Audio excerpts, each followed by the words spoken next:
Hello everyone. आज मैं आपके साथ डिस्कस करने जा रहा हूँ मॉक टेस्ट 3। मॉक टेस्ट 1 और मॉक टेस्ट 2 में आपके साथ डिस्कस कर चुका हूँ और बहुत सारे बच्चों ने उसमें बहुत अच्छा स्कोर किया। माय डियर, ये देख के बहुत ज़्यादा खुशी हुई है। सभी बच्चों के जो मार्क्स हैं वो 50 जैसे 40-45 से ऊपर जा रहे हैं, लेकिन जिसमें जो बच्चे ये कह सकते हैं ना कि जिसमें बच्चे ने बहुत अच्छी प्रिपरेशन की है, तो जैसे 55, 56, 60, 61, 62, 64 और एक स्टूडेंट है जिसका 68 भी थे माय डियर। तो बहुत सारे बच्चों ने जो स्कोर किया है, देखो एक तो पेपर देखा जाए तो इतना भी इजी नहीं है। जो जो लेवल इस पेपर का रखा गया है वो वैसे रखा गया है जो लेवल पुलिस एग्ज़ाम में बनता है। तो बहुत सारे बच्चों ने माय डियर जो स्कोर किया है उससे ये आपने साइन दिखा दिया है कि आप सबकी जो प्रिपरेशन है एक अच्छे लेवल पे है। और मैं जितने भी बच्चे अभी इस सेशन के साथ बने हुए हैं माय डियर, जैसे मान लीजिए डिस्ट्रिक्ट कांगड़ा से बहुत सारे बच्चे हैं, डिस्ट्रिक्ट कांगड़ा, डिस्ट्रिक्ट ऊना, आपका हमीरपुर, मंडी से आपके कुल्लू से, मनाली से, किन्नौर से, आपका जैसे मैं कह सकता हूँ कि शिमला से, आपके रोहड़ू से, रामपुर से, डिस्ट्रिक्ट चंबा से बहुत सारे बच्चे मेरे जिन्होंने व्हाट्सएप पे अपने मार्क्स सेंड किए कि सर मेरा ये स्कोर बना है, मेरा ये स्कोर बना है। तो उन सब के मार्क्स को देखें मुझे ये लगा कि आप सबकी जो प्रिपरेशन है वो बहुत अच्छे लेवल पे जा रही है। और so wish you good luck to everyone. आप आई प्रे फॉर यू, आप अच्छे से प्रिपरेशन करें माय डियर और अपने सपने को आप साकार करें। आज का जो मॉक टेस्ट है वो माय डियर मॉक टेस्ट 3 में डिस्कस करने जा रहा हूँ। मैं मैथ्स और रीजनिंग वाला ही सेक्शन में डिस्कस करूंगा और इसकी जो आंसर की है वो आज के मॉक टेस्ट के जो भी है डिस्क्रिप्शन लिंक में आपको मिलेगी। तो जो 53 क्वेश्चन है माय डियर, इसका आपका 53 क्वेश्चन है आपका। 53 से ये आपका रीजनिंग का जो पोर्शन है वो स्टार्ट हो रहा है यहाँ से। तो इसमें जो क्वेश्चन दे रखा है आपके पास, ये मैंने हिंदी और इंग्लिश दोनों में लिख दिया है ताकि दोनों बच्चे जो कंफर्टेबल बने रहें। किसी बच्चों को भी हल्का सा भी ये ना लगे कि मतलब मेरे को यह चीज़ समझ नहीं आ रही है। ताकि मेन चीज़ होती है कि आपको चीज़ें समझ आना। जब आपको चीज़ें समझ आ जाएगी तो करने में आप देरी नहीं लगाएंगे, है ना। तो सबसे पहले देखो कि चीज़ें क्या दे रखी हैं। एक चीज़ का आपने ध्यान रखना है, ये डायरेक्शन का क्वेश्चन है। तो डायरेक्शन में हम जब भी कोई काम करते हैं तो हम इस तरफ आपका ईस्ट होता है, इसको हम कहते हैं पूरब। इस तरफ आपका वेस्ट होता है जिसको आप कहते हैं पश्चिम।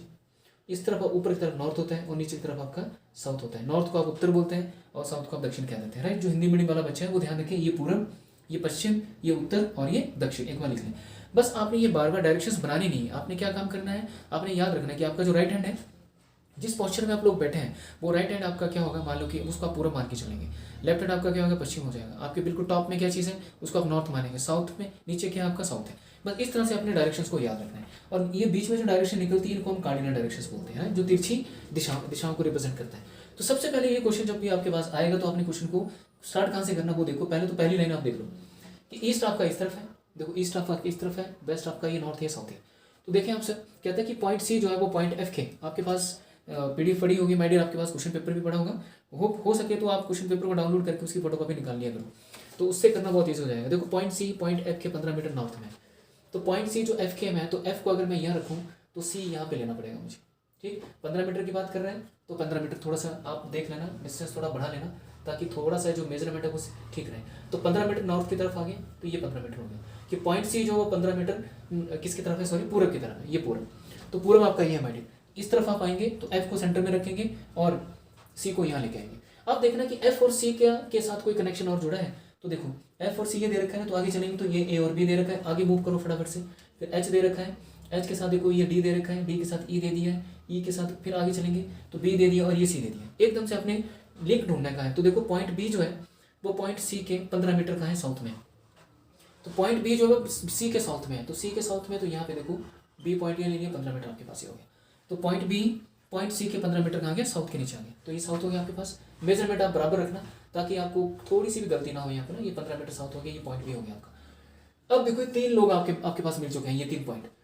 अभी तीनों को ढूंढते जाओ। अब देखो इसके बीच अब पहली में आ जाओ। देखो पॉइंट ए पॉइंट बी के 10 मीटर पश्चिम में है।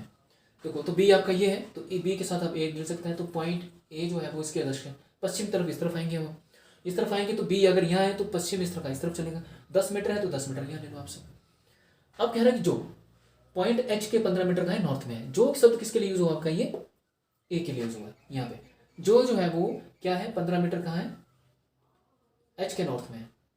ये ठीक है कि ए पॉइंट जो है वो बी के पश्चिम में 10 मीटर में है और ये यही वाला पॉइंट जो है वो एच के नॉर्थ में क्या है, देखो उत्तर में क्या है, ये नॉर्थ होता है उत्तर। मतलब एच पॉइंट जो है वो एच के ए पॉइंट जो है एच के उत्तर में होना चाहिए। एच के उत्तर में होना चाहिए मीन्स कि यहाँ ऊपर आएगा ये, तो एच आपका यहाँ लेना पड़ेगा आपको। Is it clear? ये 15 हो गया आपके पास। उसके बाद जो आपको मिल चुके हैं वो देखो ये लाइन भी आपने कंप्लीट कर ली, एच वाला कंसेप्ट भी क्लियर हो गया। अब बोला कि पॉइंट डी पॉइंट ई के 15 मीटर पश्चिम में है। तो पॉइंट डी और पॉइंट ई का कोई कनेक्शन नहीं है, तो आगे चलो, इस छोड़ो उसको। उसके बाद कह रहा है ये वाली लाइन हम ले चुके हैं। देखो पॉइंट ई जो है वो पॉइंट एच के 15 मीटर पूरब में है, तो पॉइंट ई जो है वो पॉइंट एच के, देखो पॉइंट ई पॉइंट एच के 5 मीटर पूरब में है, तो पॉइंट ई कहाँ है आपका मेडियल को देखें यहाँ पर। अच्छा फिर वही कह रहे हैं, देखो पॉइंट जी जो है वो पॉइंट ए के 15 मीटर नॉर्थ में है। जो जो पॉइंट आपको मिले हुए हैं ना, सिर्फ इनके साथ ही लाइन ढूंढने की कोशिश करें। इसका भी नहीं कनेक्शन मिला तो इसका मिल रहा है, देखो पॉइंट जी जो है वो पॉइंट ए के 15 मीटर नॉर्थ में है, तो पॉइंट ये है ना आपके पास ए पॉइंट आपका ये है, तो पॉइंट जी जो है वो इसके क्या है नॉर्थ में क्या यहाँ पे हो जाएगा, तो जी मैंने यहाँ ले लिया। ये पूरा कितना बता रहा है 15 मीटर बता रहा है मेरे, इसको 15 मीटर बता रहा है। यहाँ से लेके यहाँ तक 10, तो यहाँ से लेके यहाँ तक ये 10 है, इससे आगे कितना बच गया 5 बच गया। तो देखो यहाँ से कवर हो गया आपका ये कि पॉइंट ये जी जो है पॉइंट ए के 15 मीटर नॉर्थ में है, तो पॉइंट जी पॉइंट ए के 15 मीटर नॉर्थ में चला गया। उसके बाद जो लाइन बची थी यहाँ पे वो देखो, ये कह रहा था कि पॉइंट ई पॉइंट एच के 5 मीटर पूरब में है, तो देखो पॉइंट ई ये देखो एच आपका ही है ना, देखो पॉइंट ई पॉइंट एच के 5 मीटर पूरब में है, तो पॉइंट ई पॉइंट एच के 5 मीटर पूरब में है, तो ई इस तरफ आएगा। कितना मीटर है 5 मीटर है। अगर इतना 10 है मैंने तो 5 इतना सेंटर में ले लो ताकि आपको कन्फ्यूजन ना हो। तो यहाँ पे ले लिया मैंने पॉइंट, क्या है ये आपका ई पॉइंट है आपका ये। आई होप आपको ये चीज़ क्लियर होगी, सारी चीज़ें आपकी बन गई। उसके बाद कोई पॉइंट ऐसा है जो मान लीजिए कि हमसे छूट गया हो तो वो एक बार चेक कर लें आप।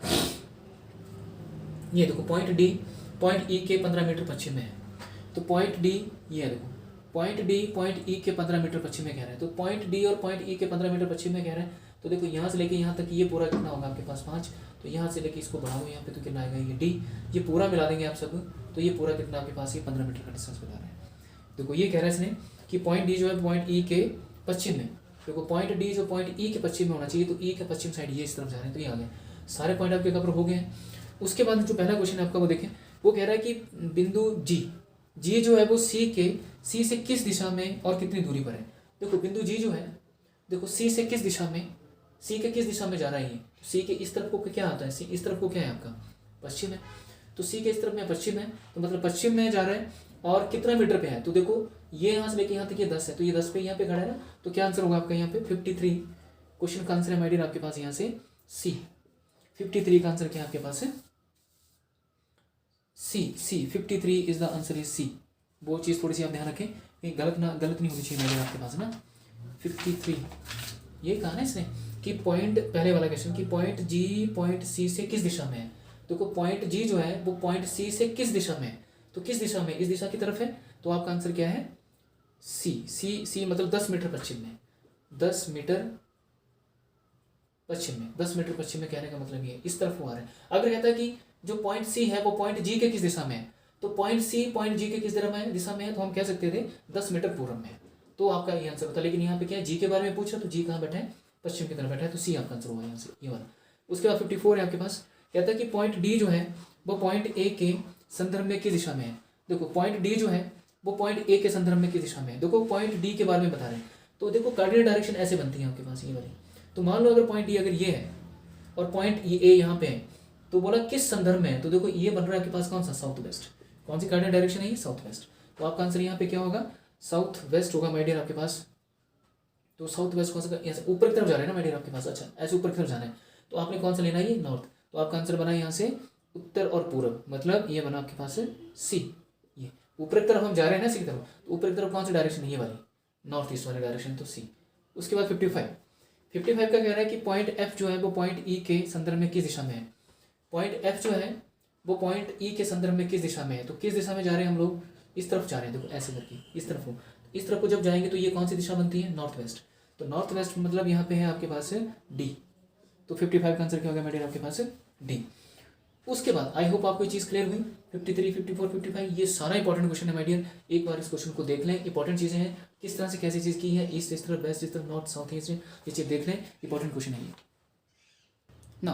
अब क्वेश्चन नंबर 2 देखिए आप, 56 है आपके पास, कह रहा है कि कार्ड का रिलेशन किसके साथ है, जोकर के साथ। ये क्वेश्चन जो है वो एनालॉगी का है, और एनालॉगी को बोलते हैं हम समानता। तो ये जो जीके वाली एनालॉगी होती है इसमें हम सिमिलर मीनिंग ढूंढने की कोशिश करते हैं कि सिमिलर मीनिंग क्या चीज़ है। जैसे नंबर एनालॉगी होती है, तो नंबर एनालॉगी में आप लोग क्या करते हैं, जब भी नंबर के साथ हम सिमिलर मीनिंग ढूंढते हैं तो वहाँ पे हम लोग क्या करते हैं, सबसे पहले प्रायोरिटी दी जाती है प्राइम नंबर को, प्राइम नंबर के बाद आपका आता है स्क्वायर, स्क्वायर के बाद क्यूब, क्यूब के बाद फिर आपके पास आता है एडिशन, जो भी सब्ट्रैक्शन माइनस, वो चीज़ याद रखना। तो देखो कार्ड, तो ये कार्ड का रिलेशन जोकर के साथ है। तो आपने देखा होगा कि जो आपके पास जो पत्ते होते हैं ताश के पत्ते, तो ठीक है, उसको कार्ड्स बोल देते हैं। कार्ड्स में जो मेन है वो क्या है, जोकर है आपका। ठीक है, तो जोकर एक तरह से देखा जाए अट्रैक्टिव शब्द है ये, अट्रैक्टिव शब्द, कि जैसे कोई भी चीज़ आप खरीदते हैं राइट, तो उसका जैसे जैसे आप ताश को खरीदते हो तो ताश के पत्ते के बाहर क्या होता है, जोकर का ही एक तरह से देखा जाए तो वहाँ पे पिक्चर लगा होता है ना। तो एक तो अट्रैक्टिव शब्द है ये जोकर आपका। तो बुक का रिलेशन किसके साथ होगा, जो शब्द इसने यहाँ बना दिया तो वही शब्द हम यहाँ बनाएंगे। तो ऑप्शन के अकॉर्डिंग अगर आप चलेंगे तो आपका ऑप्शन का अकॉर्डिंग क्या बनेगा, जैसे सी का मतलब क्या हो, कवर। क्योंकि कोई भी कवर जो सिंपल मीनिंग यहाँ बना रहा है कि कार्ड का रिलेशन जोकर के साथ, मतलब जो जो कार्ड का जो बाहर का हिस्सा होता है उसमें जोकर की फोटो लगी होती है, कवर होता है वो एक तरह से ना, तो जो अट्रैक्ट करती है ताश के पत्तों को। तो उसी तरह से कार्ड का रिलेशन जोकर के साथ है, तो बुक का रिलेशन जो होगा वो किसके साथ होगा, कवर के साथ। तो 56 का आंसर है माय डियर यहाँ पे आपके पास सी। तो सी आप टिक कर लें। उसके बाद देखो आपके पास है in a certain code, temple. Temple को कोड किया है इसने METELP, और उसके बाद बोला कि फेथफुल का बताओ। तो इसको कोड करने के बजाय आप पहले सबसे पहले देख लो कि इस फॉर्म में दे रखा है। इसने बोल दिया देखो ये TEMP, अगर आपको प्रॉब्लम आ रही है तो आप इसका पहले कोड कर लें। देखो टी की कोडिंग क्या होती है 20, इसकी कोडिंग होती है 20, फिर आता है 5, उसके बाद आता है आपके पास M होता है 13, उसके बाद होता है आपके पास 16 के बाद ये 12 के बाद ये 5 होता है। ये कर लिया। अब ये दे रखा है इसने, इनकी कोडिंग क्या होती है, देखो इसकी कोडिंग 13, ये 5, फिर ये 20 के बाद ये 5 के बाद फिर ये 12 के बाद ये 16। तो इसको आप इस तरह से कोडिंग करने से बेटर कि पहले आप सोचिए कि करना क्या है। आप देख रहे हैं कि TEMP ये 3 लेटर हैं, इन 3 लेटरों का रिवर्स किया इसने पहले। देखो MET उल्टा कर दिया, फिर आखिर के 3 लेटर का रिवर्स ले लिया इसने ELP, तो देखो ELP हो गया। तो जो पहले 3 लेटर का रिवर्स, फिर आखिर के 3 लेटर का रिवर्स। तो आपने कोड करने के बजाय पहले थिंक कर लेना 2-3 सेकंड में कि कोड करने की जरूरत तो नहीं पड़ रही। तो देखो यहाँ पे वही काम करेंगे। यहाँ पे टोटल कितने हैं आपके पास, 8 लेटर हैं। तो आप क्या करेंगे, हाफ लेटर उठाओ, T से उठाओ, तो TIAF, ये आगे देखो TIAF, ये पहला हो गया 4 लेटर का रिवर्स। अब LUFH और H, तो इसके अकॉर्डिंग जो आपका आंसर बनेगा वो बनेगा TIAF और उसके बाद LUFH। तो इसका आंसर बना 57 का, माइडियर आपके पास है D। क्या टिक करेंगे आप, D टिक करेंगे। इंपॉर्टेंट क्वेश्चन है ये, कोडिंग डिकोडिंग का क्वेश्चन है, तो जरूरी नहीं होता कि कई बार कोड करना, आप पहले देख लो क्वेश्चन में इसने कोडिंग करने की जरूरत पड़ रही है कि नहीं। तो पहले आप देख लें कि क्या रिलेशन बना पा रहे हैं। अगर ऐसे बन गया आपके पास तो फिर डायरेक्टली आप लोग देख लें रिवर्स ऑर्डर में। इंपॉर्टेंट क्वेश्चन है, एक बार देख लें आप इसको। अब ये इंट्रोड्यूसिंग वाला जो क्वेश्चन है मैडी, वो देखें आप। इंट्रोड्यूसिंग क्वेश्चन में क्या कह रहे हैं कि देखो मोहिनी सेज, कि मोहिनी कह रही है द फादर ऑफ राजीव, कि मोहिनी क्या कह रही है कि the father of Rajiv is the only son of my father. देख ओनली सन ऑफ माई, देखो कि राजीव का जो फादर है is the only son of my father, then how is Mohini related to the Rajiv. तो क्वेश्चन को आप ब्रेक करके भी ले सकते हैं। आप देखो कह रहा है कि द फादर ऑफ राजीव, मतलब राजीव का जो फादर है, देखो ये राजीव आपके पास, ये राजीव का जो फादर है, तो राजीव का फादर मैं यहाँ पे बनाता हूँ, जस्ट वेट है ना। राजीव का जो फादर है ये कह रहा है कि the father of Rajiv is the only son of my father, कि ये जो है is the only son of my father, मतलब यहाँ पे एक फादर आपको यहाँ बनाना पड़ेगा। तो यहाँ पे आपको किसको रखना पड़ेगा, मोहिनी को रखना पड़ेगा। ओके, तो देखो ये कह रहा है कि मोहिनी जो कह रही है कि राजीव का जो पिता है वो मेरे पिता का इकलौता क्या है, बेटा है। समझ गए आप सब, कि मोहिनी क्या कह रही है कि राजीव का जो पिता है वो मेरे पिता के इकलौता क्या है, बेटा है। तो देखो आप सब यहाँ से दिख रहा है आपको, तो ये तरह से ये क्या बन रही है, यहाँ पे बुआ बन रही है, आगे इसकी 8 बन रही है। तो 8 बनी तो मीन्स इसका आंसर क्या हुआ आपके पास है, यहाँ पे एक ही चीज़ दे रखी है जो आपने इंग्लिश में टिक करनी है, जो कह रहा है चाची, क्योंकि यहाँ पे चाची नहीं होना चाहिए था, यहाँ पे बुआ आंसर आना चाहिए था, क्योंकि तभी ये सिचुएशन बन पाएगी आपकी। तो आपका आंसर क्या बनेगा, ए। तो 58 का आंसर क्या आपके पास है, ए। ये रिलेशन बनेगा इसमें। तो एक बार क्वेश्चन को देख लें, इंपॉर्टेंट क्वेश्चन है ये ना। क्वेश्चन नंबर आप नेक्स्ट देखिए, 59 क्वेश्चन है आपके पास। कहता है कि तो राजेश है, राजेश जो है वो आपको लेफ्ट से काउंट करें कि अगर लेफ्ट हैंड साइड से काउंट करते हैं आप, तो राजेश की पोजीशन क्या 10th आ रही है, कि मतलब अगर आप यहाँ से जब काउंट करें तो राजेश जो है वो 10th पोजीशन पर है। अगर आप राइट हैंड साइड से काउंट करें तो राजीव की पोजीशन क्या है, 9th आ रही है। ये कहने का मतलब है ये लेफ्ट से है और ये राइट से है।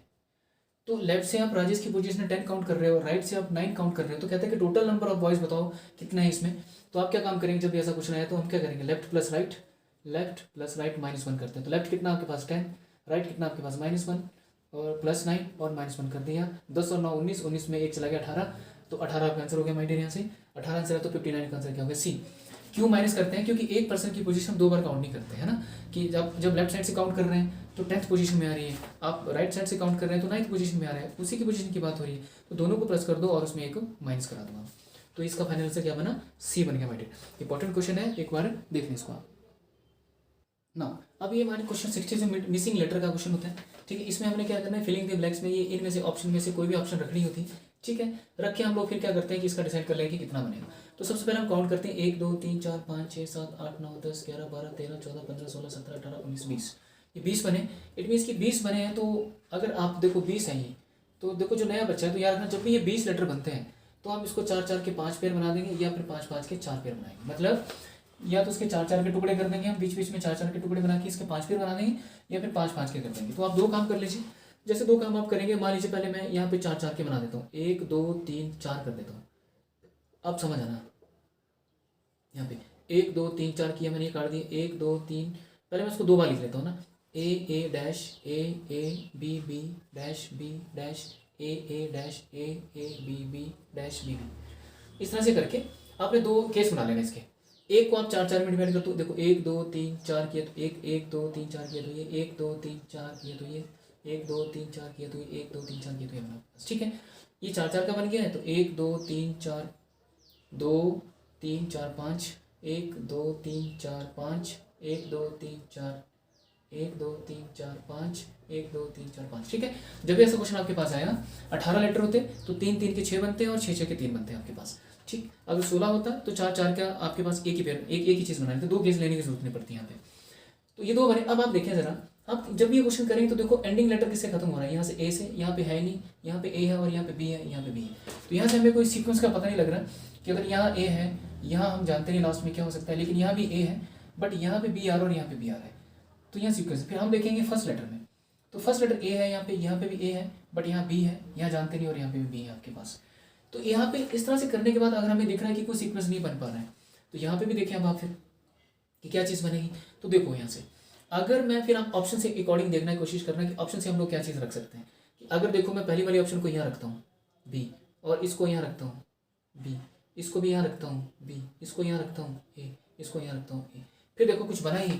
तो देखो ये बना ए बी बी ए, फिर A triple A B A B. तो यहाँ से कोई सीक्वेंस नहीं बना, राइट। उसी तरह से मैं दूसरी ऑप्शन अब यहाँ रख के देख लेता हूँ। देखो दूसरी, अब पहली ऑप्शन भी अगर यहाँ रखूँगा, देखो मान लीजिए यहाँ बी रखा, यहाँ बी रखा, यहाँ पे बी रखा, यहाँ पे ए रखा और यहाँ पे ए रखा। तो यहाँ से देखो बना, देखो डबल ए फिर डबल बी डबल ए, फिर ए फिर डबल बी अलग अलग हो पा रहा है ना। तो यहाँ से थोड़ा सीक्वेंस मैच करने के लिए आ रहा है लेकिन यहाँ बन नहीं पा रहा है। तो आप क्या काम करेंगे, फिर सेकंड ऑप्शन देखो, यहाँ पे देखो बी रखा, यहाँ पे मैंने बी रख दिया, यहाँ पे भी मैंने बी रख दिया, सॉरी ये बी रख दिया, 4 बार बी आएंगे ना। देखो यहाँ पे बी रखा, यहाँ पे बी रखा, यहाँ पे बी रख दिया, यहाँ पे बी आ गया, आखिर में क्या आ गया, ए आ गया। अब देखें, देखो डबल ए के साथ बी, देखो पहले के साथ पहला मिल जाएगा, ये देखो इसके साथ ये मैच कर रहा है। देखो डबल ए के अंदर बी है, डबल ए के अंदर बी आ रहा है, डबल बी के अंदर बी है, तो डबल बी के अंदर के ए आ रहा है। तो बी ए क्या रिवर्स हो रहा है, उल्टा हो रहा है। तो इट मीन्स कि आपका कौन सा बन गया आपके पास है, ये वाला ऑप्शन हो गया। तो आपका आंसर क्या है, 60 का आंसर क्या होगा, यहाँ पे ए होगा आपके, नहीं सॉरी ये बी होगा आपके पास, यहाँ से बी। 60 का आंसर जो होगा माय डियर आपके पास क्या होगा, देखना ध्यान देना। यहाँ पे बना कुछ ही, एक बार चेक कर लेता हूँ माय डियर आपके पास, डबल बी बना, ये बना, ये बना, ये बना, देखो डबल ए के अंदर बी है, फिर डबल बी के अंदर बी है, फिर डबल ए के अंदर बी है, ठीक। तो फिर यहाँ पे डबल बी के अंदर क्या होना चाहिए था, आपको बी होना चाहिए था ना, तभी आपके पास बनना था। आई होप ये चीज़ नहीं बनी यहाँ पे। उसके बाद आप देखेंगे थर्ड ऑप्शन को देख लेते हैं जरा, थर्ड ऑप्शन क्या कह रही है आपके पास, ये चेक कर लेना, गलती ना हो, इसका थोड़ा सा ध्यान रखें आप। देखिए यहाँ पे ए रखा मैंने, यहाँ पे भी नेक्स्ट में भी ए रख दिया, फिर यहाँ पे क्या आएगा, बी आएगा, फिर यहाँ पे बी आएगा और यहाँ पे भी बी आएगा। तो देखो डबल ए के अंदर ए है, ध्यान देना। तो डबल ए के अंदर क्या, बी है।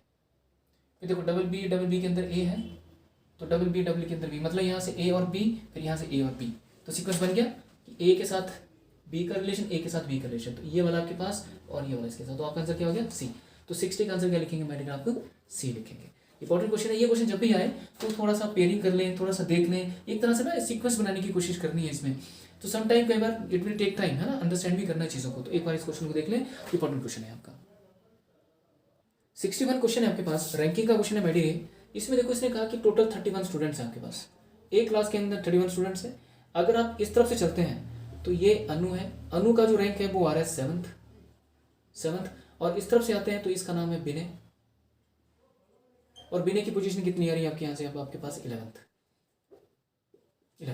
31 स्टूडेंट्स में टॉप से, मान लीजिए टॉप है आपके पास, टॉप से आप काउंट करें तो अनु की पोजीशन क्या है 7th है, अगर और बीने की पोजीशन क्या है आपके पास है 9th। तो आप देखो 31 माइनस जब 7 कर देंगे आप, 31 माइनस 7 कर दीजिए, तो 31 में से 7 चले गए तो कितने रह गए आपके पास है 24 रह गए। मतलब टॉप से अगर काउंट कर रहे हैं अनु की पोजीशन तो 7वीं आ रही है, तो इससे पीछे कितने बच्चे होंगे, इससे पीछे कितने होंगे, तो 31 माइनस 7 कर दो 24 होंगे।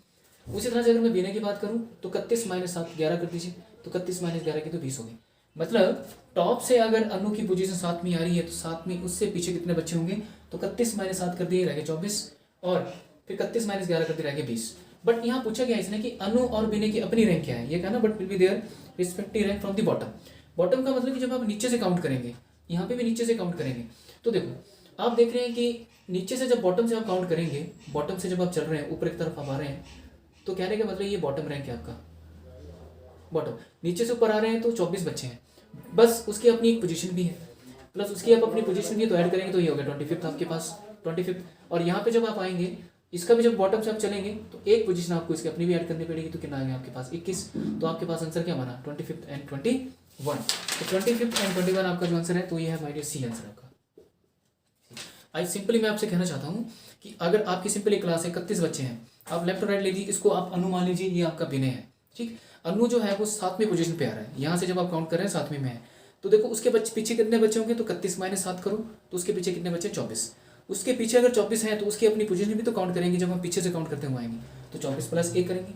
वैसे ही विनय की बात हो रही है, विनय जो है वो टॉप से काउंट करेंगे तो 11वीं पोजीशन पे आ रहा है, ठीक है। अगर टॉप से काउंट करेंगे, अगर 11वीं पोजीशन पे है तो उसके पीछे कितने बच्चे हैं, फिर 20 है। जब आप पीछे से काउंट करते हुए आएंगे तो उसके पीछे तो 20 बच्चे थे, प्लस उसकी अपनी पोजीशन भी आपने काउंट करनी है, तो कितना 21। तो एक्चुअल में रैंक कितनी है इसकी 25 और 21। तो इस क्वेश्चन को देख लें आप एक बार, important. Next question my dear आपके पास 62, ये सीक्वेंस का क्वेश्चन है। जब भी ऐसा क्वेश्चन आपके पास आए, इसमें कह रहा है कि इस सीरीज में ऐसे कितने 5 हैं, ऐसे कितने 5 है जिसके पीछे कितना होना चाहिए 7 होना चाहिए, और जिसके आगे क्या होना चाहिए 6 होना चाहिए, ठीक है। विच इज प्रोसीडेड, प्रोसीडेड का मतलब होता है पीछे, और सक्सीडिंग का मतलब होता है आगे, फॉलो का मतलब आगे होता है। कितने 5 हैं जिसके पीछे 7 होना चाहिए, आगे 6 होना चाहिए। देखो 5 है, 5 के आगे देखो 5 के पीछे 7 है, आगे 6 नहीं है, छोड़ देंगे। 5 के पीछे 4 है, आगे नहीं है, छोड़ देंगे। 5 के पीछे 4 है, छोड़ देंगे। ये देखो 5 के पीछे 7 है और आगे 6 है, तो एक पेड़ आपका ये बन गया, ठीक। उसके बाद देखो ये 5 है, 5 के पीछे 2 आ रहा है, कोई नहीं आ रहा, बाकी सिर्फ एक ही पेड़ बना आपके पास। तो यहाँ पे जो आंसर होगा आपके पास 62 का क्या है, ए आंसर है आपके पास। 62 का क्या आंसर आएगा, ए आंसर ना। ये क्वेश्चन जो है हमारी 63 आपके पास, इसमें कह रहा है कि how many such pairs of letter. ये आपके पास दे रखा है लेटर एक, ये जो आपके पास एक वर्ड है, तो ये जो वर्ड है ये जो इंग्लिश अल्फाबेटिकल से ही बना है। तो बोलते हैं कि इस वर्ड से हम ऐसे कितने पेयर बना सकते हैं जो same as it is English alphabetical order को फॉलो करते हैं। जैसे ए के बाद बी, बी के बाद सी आता है, सी के बाद डी आता है। जैसे ए और डी के बीच में कितने लेटर होते हैं, जैसे 2 लेटर होते हैं ए और डी के बीच में, देखो बी और सी होता है आपके पास। इसी तरह से उन्हीं को फॉलो करते हुए हमने बताना है कि इसमें से हम ऐसे कितने पेयर बना सकते हैं। तो जब भी ये क्वेश्चन आपके पास आए तो पहले आपने इसको करना है कोडिंग। जैसे ये देखो 19, ये 5, ये 18, ये 22, ये 9, ये 20, ये 21, ये 4 और ये फिर 5। ये कोड करने के बाद आपने एक बार क्या करना है, लेफ्ट से राइट की तरफ आना है काउंट करते हुए। लेफ्ट से राइट की तरफ आप काउंट करते हुए आइए। तो देखो 19 के बाद 20, 21, 22, तो एक पेयर आपका ये बना एस पी, मतलब एस के बाद टी आता है, टी के बाद यू आता है और ये के बाद यू होता है। देखिए एस टी यू पी आता है ना, एस के बाद टी, टी के बाद यू, यू के बाद बी आता है। मतलब एस और बी के बीच में 2 लेटर होने चाहिए थे, वो कोई भी है बट वो इंग्लिश अल्फाबेटिकल ऑर्डर को फॉलो कर रहे हैं, बस इतना ध्यान रखना आपने। तो पहला आपका बन गया एस बी। उसके बाद देखो 19, 20, 21, 22 हो गया, 23, 24, 25, 26 कोई नहीं बना, छोड़ दो। फिर देखो 5, 6, 7, 8, 9, 10, 11, 12 छोड़ दीजिए। 18, 19, 20, 21, 22, 23 छोड़ दीजिए। देखो 22, 23, 24, 25, 26 छोड़ दीजिए। 9, 10, 11, 12 ये छोड़ देंगे। आगे आप ऐसे करके काउंट करते आइए ना। जैसे ये आगे आपके पास 20 और 21, देखो एक पेयर आपका ये बना टी यू। देखो टी के बाद यू आता है ना, तो टी यू एक पेयर बन गया आपके पास। फिर देखो आगे कोई 21 आगे नहीं आता, फिर ये 4, 5 हो गया। 4, 5 का मतलब क्या है, डी ई, ये बन गया आपके पास, एक पेयर आपके पास ये बना। लेफ्ट से जब राइट की तरफ आएंगे तो आपने पहले एक बार काउंट करना है। देखिए इस तरफ से काउंट किया तो सीक्वेंस बाई इस तरफ काउंट करना है। जब ये पूरे हो जाए फिर आपने इस राइट से लेफ्ट की तरफ आना है। तो देखो ये 5, 6, 7, 8, 9 तो बन गया ना ई आई। देखो ई के बाद एफ, एफ के बाद जी, जी के बाद एच के बाद आई आता है। तो ई और आई के बीच में ये 3 लेटर है, चाहे वो जी एच आई नहीं है लेकिन है तो है ना, 3 तो चाहिए हमें, तो वो 3 लेटर आपको मिल रहे हैं, तो एक पेयर बना। फिर ऑप्शन भी देखना ना आपने, ऑप्शन में क्या बोला इसे, देखो 1, 2, 3 मोर देन 3। तो देखो आपको दिख रहा है 1, 2, 3 बना चुके हैं, तो मोर देन 3 पूछ दिया, तो मोर देन 3 आपका आंसर क्या डी हो जाएगा। तो 63 का आंसर क्या होगा, डी। इसी तरह से हम आगे काउंट करते चले जाएंगे, है ना। जैसे 20, 21, 22 एक पेयर ये बनेगा आपके पास, टी भी बन जाएगा, ऐसे फिर 9 10 11 12 बन जाएगा, फिर 20 21 22 बन चुके हैं आपके पास।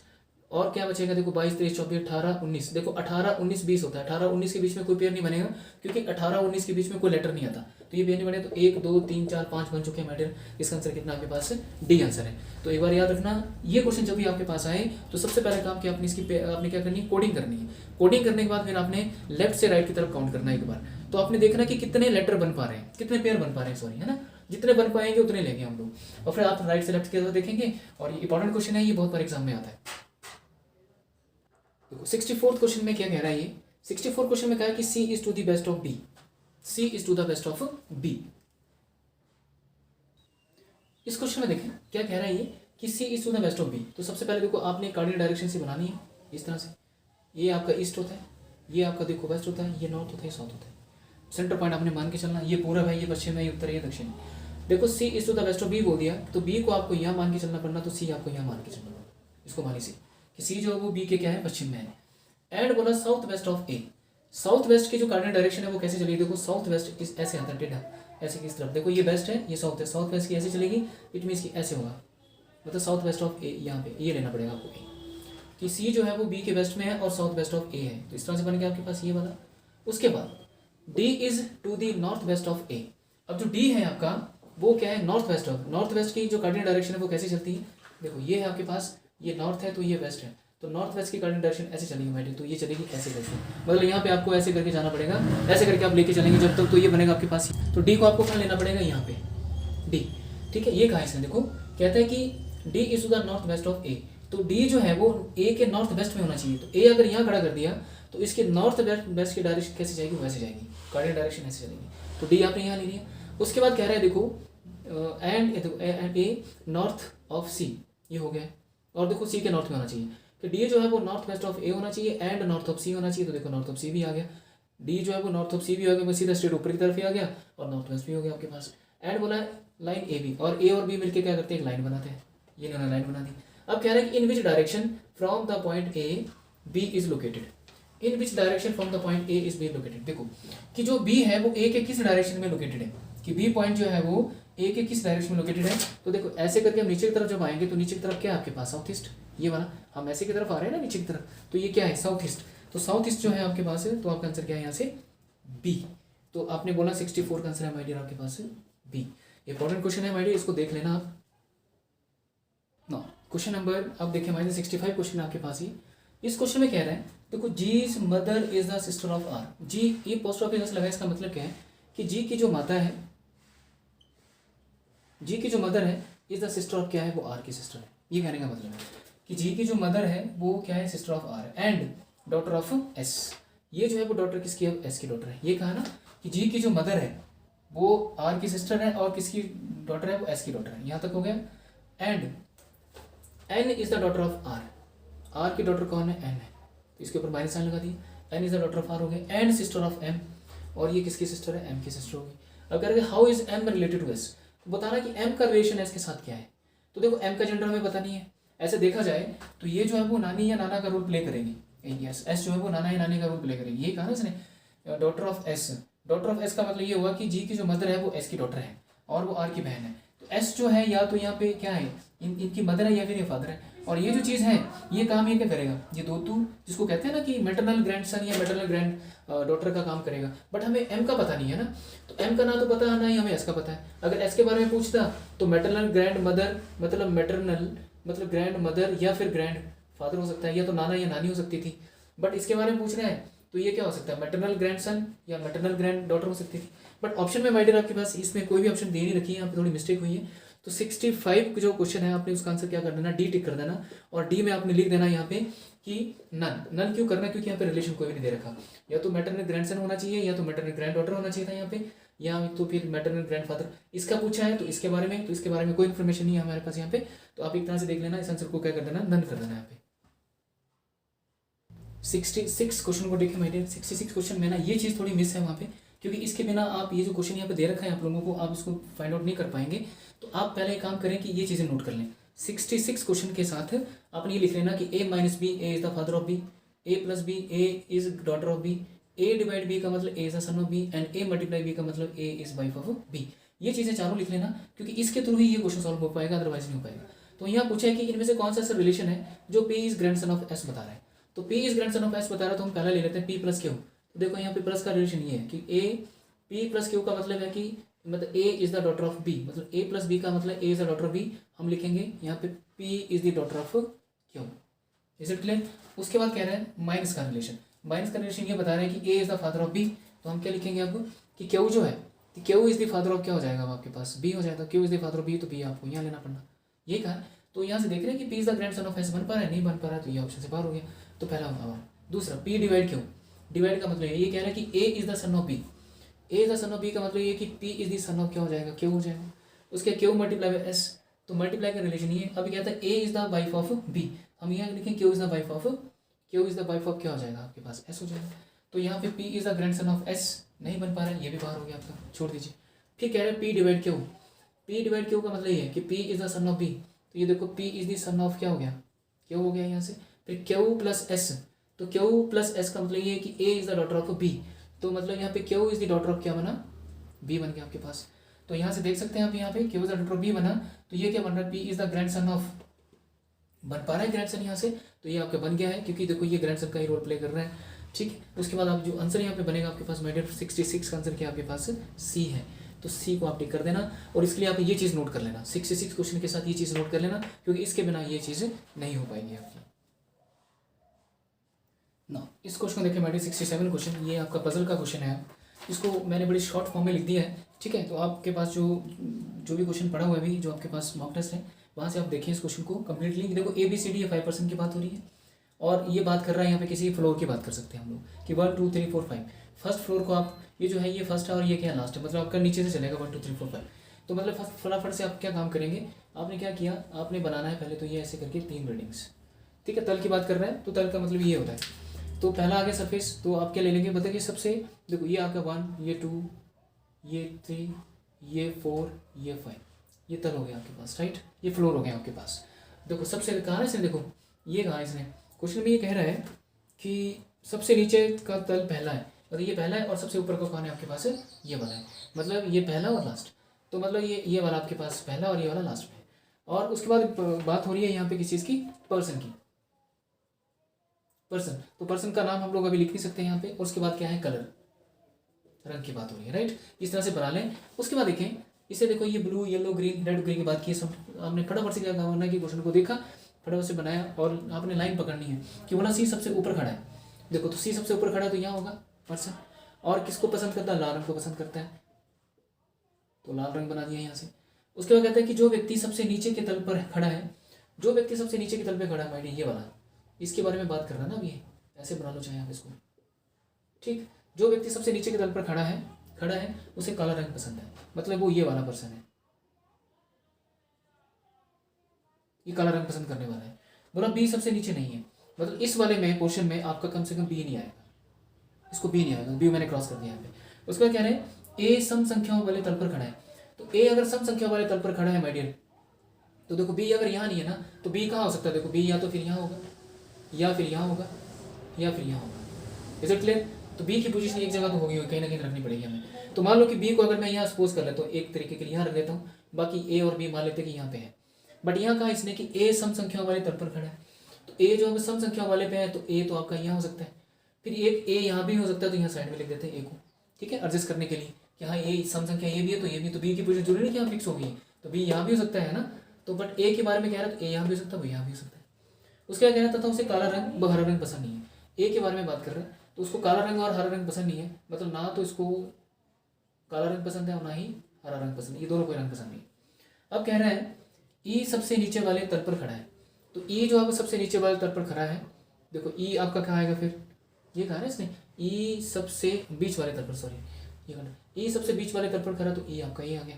और नीला रंग पसंद करता है, तो यहाँ पे नीला आ गया। उसके बाद कह रहे हैं E सबसे नीचे तल पर खड़ा है और नीला रंग पसंद है, ये हो गया। B A के नीचे किसी तल पर खड़ा है, B A के नीचे किसी तल पर खड़ा है, मतलब तो B जो A के नीचे होना चाहिए, तो यहाँ पे फिक्स हो गया इसका, तो मतलब यहाँ पे A नहीं आएगा, फिर A को हम यही रखेंगे आपके पास। ये चीज़ क्लियर होगी आपकी। अब देखो आपसे बचा क्या आपके पास, अब क्वेश्चन में ये कह रहा है कि जो बचा पर्सन वो कौन है, D, तो यहाँ पे कौन आएगा, D आ गया आपके पास, तो यहाँ पे D आ चुका है। अब कह रहा है यहाँ पे देखें, देखो इसको ना तो हरा रंग पसंद है ना काला रंग पसंद है, तो रंग देखो लाल भी हो चुका है, काला भी, इसको हरा रंग पसंद नहीं है, तो बचा क्या आपके पास, हरा रंग पसंद नहीं है, तो यहाँ बचा आपके पास ये बचा माय डियर, यहाँ पे आपके पास क्या, हरा और काला नहीं पसंद उसको। तो आप थोड़ा सा देखें इसमें क्या बचा कलर आपके पास अब जो उसको पसंद होगा, येलो, काला और इसको येलो, येलो, और जो बचा है वो क्या बचा आपके पास अब, लाल हो चुका है, और बचा आपके पास यहाँ से काला हो चुका है, ब्लू, ब्लू भी हो चुका है आपके पास, बचा यहाँ से ब्लैक भी हो गया है आपके पास। जो कलर बचा है वो देखें आप, येलो के बारे में कह रहा था, तो यहाँ से देखो इसको, तो जो ये वाला पर्सन है उसको हरा रंग पसंद नहीं है ना, इसको हरा पसंद नहीं, तो बचा क्या फिर आपके पास, जो ग्रीन पसंद है तो इसको ग्रीन पसंद होगा, फिर इसको ये ग्रीन वाला हो गया, और येलो पसंद होगा फिर इसको, ये चीज़ें हो गई आपकी। इससे आप अब पहला क्वेश्चन देखिए आप फटाफट से। पहला क्वेश्चन है कि बी किस स्तर पर खड़ा है तथा उसे कौन सा रंग पसंद है। देखो बी किस स्तर पर खड़ा है, बी खड़ा है 2 पे, और उसको कौन सा रंग पसंद है, ग्रीन रंग पसंद है, तो आपका जो आंसर होगा बी होगा यहाँ पे, बी का मतलब क्या, 67 का आंसर बी हो गया। उसके बाद कह रहा है कि पीला रंग किससे पसंद है। देखो पीला रंग किसको पसंद है, पीला रंग किसको पसंद है, ए को पसंद है, ए को पसंद है, तो 68 का आंसर आपके पास आएगा ए। उसके बाद कह रहा है कि ए किस स्तर पर खड़ा है, तो ए जो है वो किस स्तर पर खड़ा है, चौथे पे खड़ा है, तो मतलब 69 का आंसर है सी हो जाएगा। उसके बाद कहता है कि बी को कौन सा रंग पसंद है, तो बी को देखो कौन सा रंग पसंद है, हरा रंग पसंद है, तो बी को हरा रंग पसंद है, तो 70 का आंसर हो गया आपके पास बी। डी किस स्तर पर खड़ा है, तो डी किस स्तर पर 1 पे खड़ा है, तो 71 का आंसर हो गया आपके पास से ए बी सी डी, क्या आंसर हो गया मैडम, डी हो जाएगा। ठीक है, ये चारों आंसर हैं। ये पजल का क्वेश्चन है, इसको एक बार देख लें आप अच्छे से, राइट, और इंपॉर्टेंट क्वेश्चन है मैडम, इसको बनाने की भी कोशिश कर रहे हैं आप सब, है ना। ना अब आप मैथ्स वाले सेक्शन में देखें, 72 क्वेश्चन है आपका। कहता है कि अ सेलर गेट, मतलब कोई दुकानदार है, वो जब किसी चीज़ को बेचता है तो उसके ऊपर क्या 20% का प्रॉफिट कमा रहा है, इवन आफ्टर अलाउइंग बोलता है 10% डिस्काउंट। तो बता कि if the amount of the profit on TV set is कितना है आपके पास, 750 है। प्रॉफिट देखो किसके बराबर होता है, हमेशा करना प्रॉफिट होता है आपके पास selling price minus cost price होता है, और डिस्काउंट जो होता है हमेशा किसके ऊपर दिया जाता है, एमआरपी के ऊपर दिया जाता है, अंकित मूल्य जिसको हम कहते हैं। तो हम मान के चलते हैं कि सीपी और एसपी की बात हो रही है, कि अगर सीपी अगर आपके पास 100 रुपया है तो एसपी कितना हो जाएगा 120। ये कहा ना कि ए सेलर गेट कितना 20% का प्रॉफिट कमा रहा है, तो सीपी अगर 100 है तो एसपी कितना आपके पास 120 होगा। इसका रेशो बना लो आप, कितना बनेगा ये 5 2 10 और 5 6 2 6 12। तो मतलब सीपी मान लो 5 रुपये की चीज़ है और सेलिंग प्राइस कितना 6 है आपके पास, हो गया। अब कह रहे हैं कि अलाउइंग का 10% डिस्काउंट। अब डिस्काउंट जो दिया जाता है वो एमआरपी के ऊपर दिया जाता है, तो मान लीजिए एमआरपी और किसकी बात हो रही है यहाँ पे, सेलिंग प्राइस की। तो देखो एमआरपी अगर 100 हुआ तो सेलिंग प्राइस कितना होगा 90 होगा, फिर 90 होगा ना, क्योंकि 10% का डिस्काउंट दे रहा है। तो एमआरपी अगर 100 हुआ तो डिस्काउंट दे रहा है 90, वो 10 का कम कर रहा है, तो कितना बनेगा 10:9 बना। तो मतलब क्या हुआ, देखो ये सीपी और ये एसपी और ये एमआरपी और ये एसपी। तो आपने क्या काम करना है, अगर मैं रेशो को यहाँ लिख दूँ, देखो 5:6 और ये लिखा मैंने 10:9, तो मतलब ये बना देखो सीपी और एसपी का रेशो, ये बना एमआरपी और एसपी का रेशो। तो एसपी को आप बराबर कर देना, एसपी को बराबर करना है तो मुझे यहाँ देखना है कि 9 और 6 को बराबर करना है, तो दोनों का कॉमन नंबर क्या है 18। तो इसको मैं 3 से डिवाइड मल्टीप्लाई करता हूँ तो इसको मैं 2 से करना पड़ेगा। मतलब एसपी को बराबर करना है, तो बराबर करने के लिए आपने इन दोनों का एलसीएम ले लिया, एलसीएम क्या आएगा 18। इसको 18 बनाने के लिए 3 से मल्टीप्लाई करना है, इसको 18 बनाने के लिए 2 से। अगर ये नंबर 3 से मल्टीप्लाई हो रहा है तो ये नंबर भी 3 से मल्टीप्लाई होगा, ये नंबर भी 2 से मल्टीप्लाई होगा। तो ये बना देखो 15:18 और ये बन रहा है आपके पास 20:18 आप देख रहे हैं। तो आपके पास जो इक्वेशन बनी वो क्या बनी, देखो सीपी के बाद एसपी के बाद एमआरपी। तो सीपी कितना है आपके पास 15 और ये कितना है आपके पास, देखो एमआरपी कितना है 20 और सेलिंग प्राइस कितना आपके पास 18, क्योंकि एसपी को आपने क्या कर दिया है इक्वल कर दिया है। तो कुछ भी आप ले लें। अब क्या बोल रहा है क्वेश्चन में, आप क्वेश्चन में कह रहे हैं कि देखो the amount of A profit set TV set is कितना है, प्रॉफिट कितना है 750 हो रहा है। तो प्रॉफिट कैसे निकले, देखो एसपी माइनस सीपी, मतलब 15 रुपये की चीज़ 18 में बेच रहे हैं, कितने का प्रॉफिट 3 का प्रॉफिट, ये 3 का प्रॉफिट कितने के बराबर 750 के बराबर। तो 1 का प्रॉफिट कितना हो जाएगा आपके पास, देखो 750/3 कर देंगे, ये कटेगा तो देखो 2 3 6 होते हैं और बचा आपके पास यहाँ पे कितना 1, तो 5 3 15 करती है 2 250 रुपये।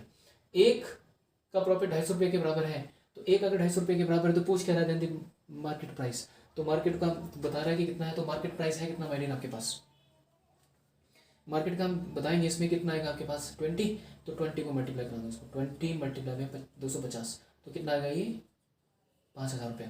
तो 5000 अगर आ गया तो 72 का जो आंसर है माइडियर आपके पास वो क्या है, 72 का आंसर है आपके पास ए, 72 का आंसर क्या है आपके पास ए। इंपॉर्टेंट क्वेश्चन है, इस क्वेश्चन को एक बार देख लें आप। ना क्वेश्चन नंबर 73 देखिए मैडम। 73 में क्या कह रहा है, क्वेश्चन को पूरा डिक्टेट करने से बेटर है कि मैं आपको ये से समझा देता हूँ। क्वेश्चन में कह रहा है देखो 50 मीटर का कोई स्क्वायर एरिया है, उसमें बोला 750 का प्रोडक्शन होता है, 750 किलोग्राम का प्रोडक्शन हो रहा है।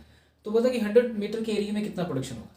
तो देखो 50 मीटर के एरिया में अगर इतना इतना अनाज उग रहा है तो आप कह रहे हैं कि 100 मीटर के एरिया में कितना उगेगा। तो आप क्या काम करेंगे यहाँ पे लगेगा रेशियो एंड प्रोपोर्शन।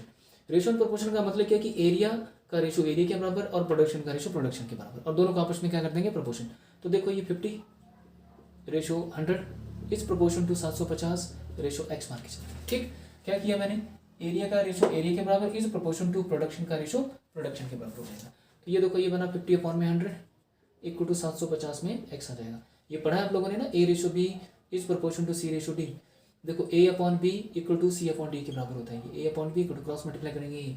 देखो रेशियो प्रोपोर्शन में ये सब चीज़ें मैंने बड़े अच्छे से करवाई हैं। जिस बच्चे ने वो वीडियो नहीं देखी अभी, जो अभी फ्रेशर अभी सेशन में है, तो मैंने वो रेशियो प्रोपोर्शन में आप जाके देखें। एक एक चीज़ मैंने यहाँ पे समझाई हुई वहाँ पे।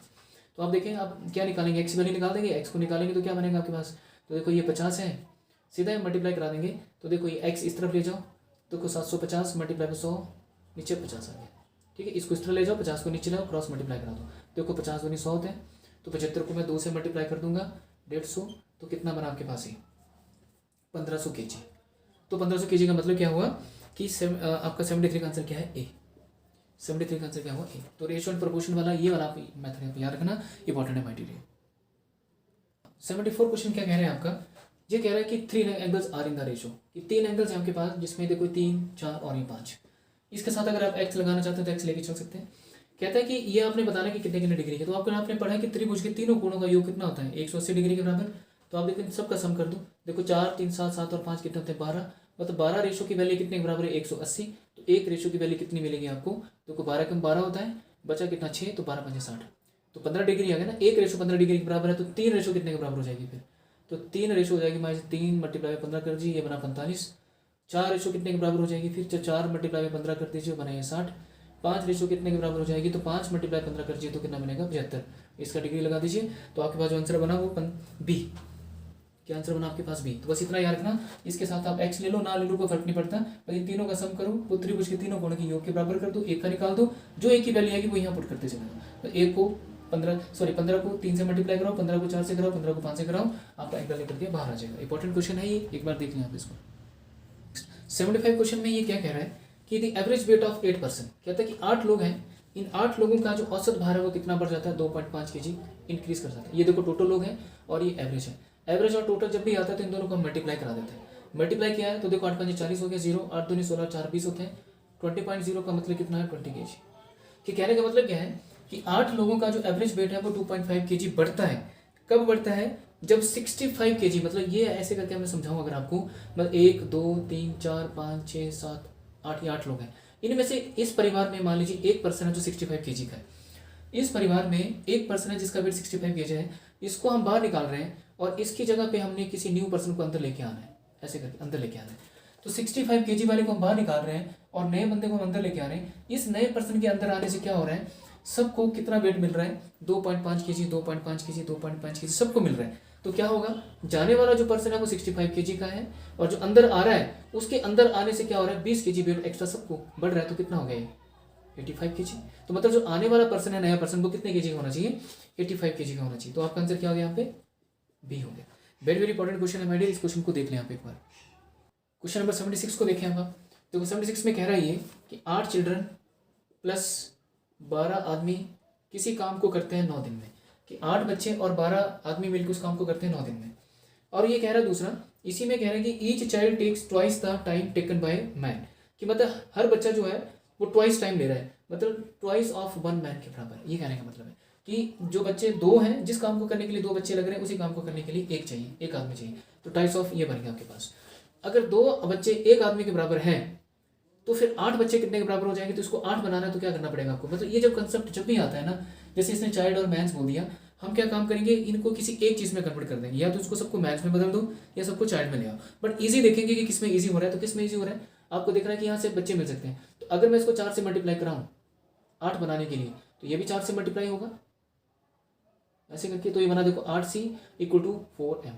Is it clear. ये हमने खुद किया कि हमने क्या काम करना है कि बच्चों को मैथ्स में कन्वर्ट करना है या मैथ्स को बच्चों में कन्वर्ट करना है। बट हमने देखना है जो ईजी चीज़ कौन सी है वो करनी है हमने। तो देखो 2 बच्चे जो है वो एक आदमी के बराबर काम कर रहे हैं, तो फिर 8 बच्चे कितने बराबर करेंगे, 4 आदमी के बराबर काम करेंगे। ये क्लियर हो गया। तो 8 बच्चे जो 4 आदमी के बराबर, तो 8c की वैल्यू जो करेंगे वो आप यहाँ पुट कर दो। जब आप इसकी वैल्यू को यहाँ रखेंगे तो कितना बनेगा, देखो 4m प्लस 12m, ये काम करते हैं 9 दिन में, तो टोटल मिला लो 16 आदमी ये काम करते हैं 9 दिन के अंदर। और कह रहे हैं 16 आदमी अगर 9 दिन में काम करते हैं तो 12 आदमी मिलके उस काम को कितने दिनों में करेंगे। तो यहाँ लग गया ना आपके पास m1 d1 वाला, कि m1 ये d1 अपॉन में w1 equals to m2 d2 upon में w2। m1 कितना आ गया आपके पास 16, ये देखो 16 आदमी किसी एक काम को 9 दिन में करते हैं, तो कहता है कि 12 आदमी उसी एक काम को कितने दिनों में करेंगे, ये चीज़ करना। मतलब जब भी ये क्वेश्चन आएगा तो हम क्या करेंगे, किसी एक चीज़ में सबको कन्वर्ट कर देंगे। तो देख लो ये कट गया आपके पास, तो ये 12 नीचे आ जाएगा। देखो 16 अगर आमने सामने कट जाए तो काट लीजिए, देखो 4 चौके 16 होते हैं, 4 3 12 होते हैं, 3 एकम 3 3 3 हो गया, तो कितना मिला आपको 12। और d2 कितना आ गया आपके पास ये, तो कितने दिन लग रहे हैं इनको, 12 दिन लग रहे हैं। तो 76 का आंसर क्या है आपके पास, ए आंसर है मेरी। 76 का आंसर कितना है, इंपॉर्टेंट क्वेश्चन है, एक बार इस क्वेश्चन को देख लें आप ना। क्वेश्चन नंबर अब आपके पास आ रहा है 77। ये जो 77 क्वेश्चन इसको बड़े ध्यान से देखें, डायरेक्टली सॉल्व करने की कोशिश ना करें, पहले देखें 75.8 है इसका स्क्वायर, 30.8 का स्क्वायर। तो आप देखो ये बन रहा है a square minus B square, तो a square minus B square जो होता है वो a minus B into A plus B के बराबर होता है। तो इसको भी आपने इसी में चेंज करना है, a माइनस बी का मतलब क्या हुआ, देखो a माइनस बी कर दो चाहे, देखो 75.8 माइनस 35.8, ये बना a minus B into 75.8 plus 35.8, A plus B whole over कितना आ गया आपके पास 40। तो a minus B A plus B आपका हो गया। तो देखो ये देखो 0 आ गया आपके पास, 5 में से 5 चलेगी, ये 0.0 आ जाएगा, 7 में से 3 चलेगी 4, 40 बनाना आपके पास यहाँ से। और ये कितना है आपके पास, इनको ऐड कर दो, 8 और 8 16 होते हैं, 8 और 8 कितना हो गया आपके पास 16। तो बचा कितना आपके पास यहाँ से डेसिमल 5 5 10 1 11, 7 3 10 1 11, ये आ गया।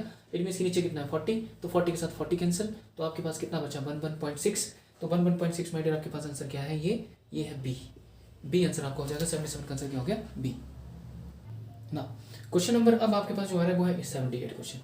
देखो 78 क्वेश्चन में क्या कर रहा है कि बोलता है कि 75 और 97 के बीच में जितने भी नंबर है, मतलब 75 76 70 78 79 80 ऐसे करके चले जाओ, 97 तक जितने नंबर उनका सम निकालो। अब इतना टाइम तो आपके पास है नहीं। अगर ये क्वेश्चन डायरेक्टली पूछता है जैसे 1 और 2 ऐसे करके क्या देता है 97 बताओ कि 1 से लेकर 97 के बीच में कितने नंबर, हम क्या करते हैं माय डियर, हम इसके लिए लगाते हैं n into n plus 1 divide by 2 वाला कंसेप्ट, कि इसको अगर n मान लें आखिरी नंबर को तो n into n plus 1 divide by 2 होता है। बट यहाँ पे पूछा क्या इसने, 75 से लेकर 97 पूछा, तो हम क्या करेंगे 1 से लेकर 97 तक पूरे ले लेंगे और माइनस किसको करा देंगे, 1 से लेकर 74 तक के नंबर को माइनस करा देंगे। तो क्या करेंगे आप, ये बना देखो n इंटू एन प्लस 1 जब आप करेंगे तो बनेगा 98 डिवाइड बाई 2 माइनस इसको लिखेंगे आप n इंटू एन प्लस 1 करेंगे तो बनेगा 75/2। ये मैंने प्रीवियस वीडियो में मैंने ये sum of n terms of series का क्वेश्चन है, ये मैंने सारे बेसिक चीज़ें वहाँ पे करवाई हैं। जिस बच्चे ने नहीं देखी है वहाँ पे जाके देखिए, आपको एक एक चीज़ क्लियर हो जाएगी इसकी।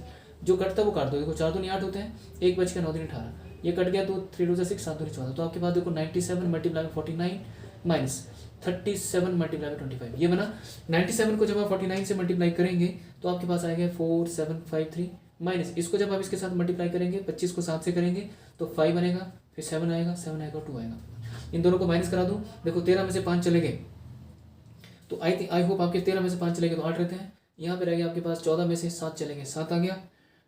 उसके बाद आपके पास कितना आता है, यहाँ पे रह गया आपके पास 6, 16 में से 7 चलेंगे 9 आ जाएगा, 1 1978 जो आपके पास सी आंसर है, तो 78 का आंसर कितना हो गया सी। एक बार क्वेश्चन को देख लें आप। 79 क्वेश्चन क्या कह रहा है आपका, देखो ट्रेन है जिसकी लेंथ कितनी है, ट्रेन की लेंथ कितनी है 200 मीटर, 200 मीटर लंबी ट्रेन है और उसकी जो स्पीड है वो है आपके पास 72 किलोमीटर पर आवर, ये स्पीड है इसकी। और कह रहा है कि वो it will cross a 800 metre bridge की लेंथ ऑफ द ब्रिज, इसकी लंबाई कितनी है आपके पास 800 मीटर। तो याद रखना जब भी कोई ट्रेन किसी ब्रिज को क्रॉस करके जाए तो हम दोनों की जो लेंथ को ऐड कर लेते हैं। तो बताए स्पीड भी दे रखी है तो टाइम बताएंगे आप, ये बोला ना how long it will time, तो टाइम किसके बराबर था डिस्टेंस अपॉन स्पीड। डिस्टेंस क्या चीज़ है आपके पास, जो ट्रेन की लेंथ है और ब्रिज की लेंथ है वो दोनों काउंट कर लेंगे, 200 प्लस 800 और इसको डिवाइड करेंगे किससे से 72 किलोमीटर पर आवर से, क्योंकि देखो डिस्टेंस अपॉन स्पीड होता है, स्पीड कितनी ये है, ये यूनिट किसमें मीटर में, ये 72 किलोमीटर पर आवर दे रखा है, तो ये बन गया देखो आपके पास 1000। नीचे इसको आप क्या करेंगे 72 multiply by kilometre per our को अपने मीटर पर सेकंड में बदलना है, तो यहाँ पे देखो मीटर पर सेकंड, ये आपको पता ही है किलोमीटर पर आवर को जो मीटर पर सेकंड में बदलेंगे, देखो 1 किलोमीटर में 1000 मीटर होता है और 1 घंटे में 3600 सेकंड होता है, ये कटा तो 5 आ जाएगा ऊपर, 36 18 आ जाएगा नीचे, ये बनेगा 5/18 बनेगा आपके पास। तो यहाँ से काट दो, देखो 18 चौके 72 होते हैं, 5 और 4 को मल्टीप्लाई करेंगे तो 20 बनेगा। यहाँ पे 20 के साथ ये कट गया, ये कटेगा तो कितना आएगा 10। आपका आंसर कितना है माय डियर 50 सेकंड, क्योंकि मीटर के साथ यहाँ पे मीटर कंसिडर कर चुका है तो सेकंड में आंसर है तो 50 सेकंड। तो 50 सेकंड का मतलब 79 का आंसर क्या होगा आपके पास, बी आंसर हो गया आपके पास, 79 का बी आंसर। आई होप आपको ये चीज़ क्लियर होगी। क्वेश्चन नंबर आप लास्ट में देखें, आखिर में 80 क्वेश्चन है जो आपसे सॉल्व करना मैंने। 80 क्वेश्चन में ये कह रहे हैं the ratio of father of A and B, देखो 10 ईयर्स हेंस, मतलब 10 साल बाद जो फादर है और जो सन की बात हो रही है तो फादर का 5 और 3 का रेशो बनेगा, और 10 साल पहले जो है वो रेशो बन रहा है 3:1 का, कि 10 साल के बाद फादर और सन का रेशो ये है और 10 साल पहले ये है। तो ऐसा क्वेश्चन जब भी आएगा तो हम लोग रेशो को बैलेंस करते हैं, 5 और 3 के बीच में 2 का डिफरेंस, 3 और 1 के बीच में 2 का डिफरेंस, ये डिफरेंस हमेशा सेम आना चाहिए। नहीं आएगा तो उसको बनाते हैं हम लोग, इसका मैंने प्रीवियस वीडियो में सारी चीज़ें करवाई हैं, वो आप देखें। देखो 2 रेशो जो आ रही है ये बराबर होगी तो कितने के बराबर, 10 और 10 मिला के 20 होंगे। तो 10 एक रेशो की वैल्यू कितनी मिलेगी आपको, 10 एक रेशो की वैल्यू अगर 10 है तो आप पहले यहाँ चले जाओ, 10 साल वाला टाइम निकाल लो। तो देखो एक रेशो की वैल्यू 10 है तो 5 की कितनी हो जाएगी, 5 मल्टीप्लाई 10 करेंगे तो 50, और 3 की कितनी हो जाएगी तो 3 मल्टीप्लाई 10 करेंगे तो बनेगी 30। बट ये एज जो निकल के आ रही है ये 10 साल बाद का रेशो था, तो ये रेशो 10 साल के बाद की आ रही है। बट आपको प्रेजेंट में आना है तो प्रेजेंट में आना है तो 10 यहाँ माइनस कर दो, 10 यहाँ माइनस कर दो, तो 50 में से 10 किया -40 और 30 में से 10 किया तो 20, तो 20 और 40। तो फादर की एज कितनी निकल के बाहर आ रही है, फादर की एज पूछी है इसने, तो 80 का आंसर क्या होगा बी। ठीक, जरूरी नहीं आपने ये +10 ही उठाना है, +10 वाला रेशो उठाना है, आप -10 वाला भी उठा सकते हैं। अगर -10 के साथ करना चाहते हैं तो एक रेशो की वैल्यू अगर 10 है तो 3 की कितनी हो जाएगी फिर, तो 3 मल्टीप्लाई 10 कर तो कितना बना 30, और 1 की कितनी हो जाएगी तो 1 मल्टीप्लाई 10 किया तो कितना बना 10। बट ये एज निकल के आ रही है -10 साल, 10 साल पहले की, 10 साल पहले की आ रही है तो आपने प्रेजेंट में आने के लिए प्लस करना है। तो यहाँ पे देखो प्लस कर दिया, यहाँ पे प्लस कर दिया, तो देखो ये 40 और ये 20, तो फादर की एज 40 और बेटे की एज 20। यहाँ तक माय डियर आपके 80 क्वेश्चन पूरे कंप्लीट हो गए हैं जो मैथ और रीजनिंग के हैं, वो सारा सेक्शन मैंने डिवाइड कर दी। हर क्वेश्चन को मैंने ब्रीफली समझाने की कोशिश की है ताकि आपको हर चीज़ कंटेंट आपको क्लियर हो, ताकि आपको चीज़ें समझ में आए। ऐसा नहीं कि एकदम से खत्म करना था, है ना, मेन चीज़ें थी आपको कंसेप्ट क्लियर हो। अब इन्हीं मॉक टेस्ट के माय डियर आप बार बार आप क्या करें, प्रैक्टिस करें और इसको समझने की कोशिश करें, और थोड़ी और ज़्यादा मेहनत करें, आप सब इंप्रूव करें अपने आप को। और यही कहूँगा लास्ट के अंदर माय डियर आप सबसे कि आप अच्छे से प्रिपरेशन करें और अच्छे से आप प्रैक्टिस करें। और जब 3 टेस्ट आपके डिस्कस हो चुके होंगे आज, उसके बाद 2 टेस्ट हम और डिस्कस करेंगे। एक ऐसा है कि इंक्रीजिंग लेवल जो होता है कि कॉन्फिडेंस लेवल आपका इंक्रीज करेगा। आई होप आप इन सब चीज़ों को अंडरस्टैंड करें। अगर यहाँ से आपका बेसिक इंप्रूव हुआ है, मॉक टेस्ट ने आपकी अगर हेल्प की है तो मुझे कमेंट सेक्शन में जरूर बताएं। अगर फिर भी यहाँ पे कोई कमी अगर आपको रह गई है या गलती से कैलकुलेशन में अगर कहीं थोड़ा बहुत इफ एंड बट्स हुआ है तो आप उसको बताएं मुझे, ठीक, वो सुधारी जा सकती है, आप है ना। तो कहीं भी कैलकुलेशन में अगर कोई इफ एंड बट्स हुआ होगा तो मुझे प्लीज़ आप कमेंट सेक्शन में जरूर बताएं, राइट। और अगर आपका इस वाले सेशन ने अगर आपकी हेल्प की है, आपको इंप्रूव किया है, आपको चीज़ें समझ में आई हैं, तो आप मुझे कमेंट सेक्शन में ज़रूर बताएं कि आपका जो है कि आपकी इतनी ज़्यादा इंप्रूवमेंट हुई है या आपकी चीज़ें क्लियर हुई हैं। So thank you so much everyone. अब मैं मिलूंगा आपको नेक्स्ट सेशन में। Thank you very much.